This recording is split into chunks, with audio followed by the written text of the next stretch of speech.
Hello and welcome to the Guitar Collection. What I have with me here today is a guitar by the great American luthier Stephen Walter. I have been playing Stephen Walter guitars now in concert and recordings, everything that you can find online, really for the past 11 years. My first Stephen Walter guitar I got in 2013.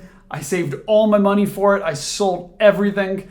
And I drove to meet Steve Walter in Atlanta, Georgia, which was basically halfway between Tallahassee and where he was living at the time in North Carolina.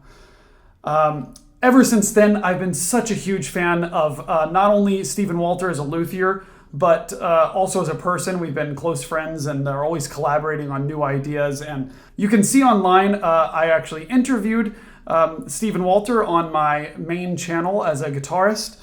So you can hear about his philosophy with luthiery and some fun conversation there. But also you can see throughout that channel many different videos of me playing Stephen Walter guitars. What I have to say about them in general, and this guitar is no exception, is that they are the easiest guitars to play and to make music on for me and basically everyone that I introduce these guitars to. You know, when the sound matters so much, it's really unfortunate when some guitar sounds really great, but then you touch the neck and, oh, it's a little too thick here, and it's a little too square there, or, oh, I can't really get the right action. You'll never hear that complaint about a guitar by Stephen Walter, and this is my gold standard for necks when comparing to other instruments. And I think it really helps that Steve is a great player himself, actually getting a prize in GFA many years ago, and still being a player that can play a bunch of different repertoire with great sound somehow, while still building guitars and messing around with wood all day. You can pick up the guitar and make it sound great. And I think that really matters, not just for the neck, but also when it comes to analyzing the sound. And, you know, when you can produce a great sound, with your hands, then you are maybe the best test subject when you are the builder yourself, because you know you play the instrument and you get to know fine details that otherwise you would have to wait for someone to come over to play your guitars that might have a different sound production than you do. So anyways, I'm rambling on and on, but these guitars are spectacular sounding and really, really amazing to play. I was speaking with a friend earlier today, and I was talking about how when you play a guitar and within the first few notes, you can tell what the bracing is, or if it's double top or lattice or traditional guitar.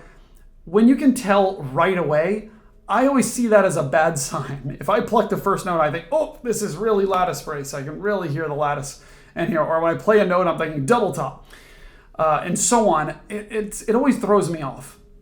And with Steve's guitars, when you play them, and really when you hand them to anyone that knows about guitars, the first question that they have after playing it for a little while is like, what is this? Is this a double top? Or the next person might say, what is this? Is this lattice brace?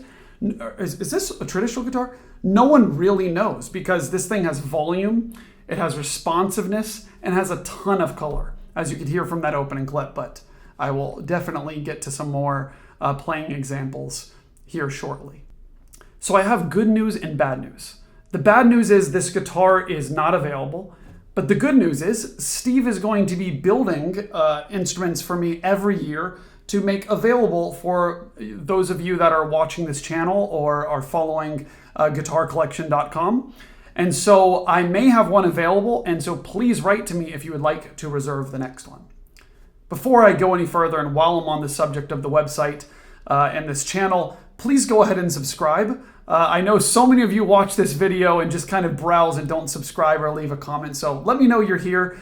Send me a message, leave a comment. I'd love to hear from you and nerd out about guitars. And also visit guitarcollection.com. There's always instruments available there. And there's even a box on the website that if you type in your email, I'll notify you about guitars before they become available or before a video is posted about them. I was getting a little too excited and didn't even get to mention the specs of this guitar. It has this really nice old spruce top that Steve picked out for this guitar. You can see these nice darker strips here at the top and bottom of the upper and lower bout here. It has a raised fingerboard. This headstock here with a piece of wood that you'll see was taken from the same set as the back and sides. It has Rogers tuners, which just looks so classy on this headstock. You gotta love Rogers. They're always so perfect. And the back and sides, I'll actually have to check with Steve and let you know in the description what this is on the back, but I believe it was actually a bit confusing what the piece of wood was. So I'll get back to you on that, but it's some type of rosewood. And then something that Steve does that I really like on this guitar is the sides are really nice and rounded. So when you rest your arm on the guitar, you really feel comfy, almost like there's an armrest here, except there's no need for one because it's just really easy to rest your arm on it. Like I mentioned, the neck has a great shape to it, C-shaped, really nice and thin. And this particular guitar is 640 scale, which lately, these are a lot of the guitars that I've been ordering from Steve. I just think it's a little bit easier, and especially if you're watching this at home and you struggle with stretches or extensions on the guitars and you don't have super huge hands, then 640 might be right for you. It's just, everything becomes a little bit easier. I think that about does it for the specs of this guitar. It is lattice braced, all wood lattice brace on the inside. And Steve's always trying out new designs and making little tweaks to make the guitars better. So anyways, thought I would just run you through some of the specs there. So I want to go ahead and start with the second string of this guitar and move through the different strings and play little examples on each to show you just what this guitar is capable of. I hope you enjoy. Thank you so much for watching, and I'll see you in the next video.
Mm-hmm.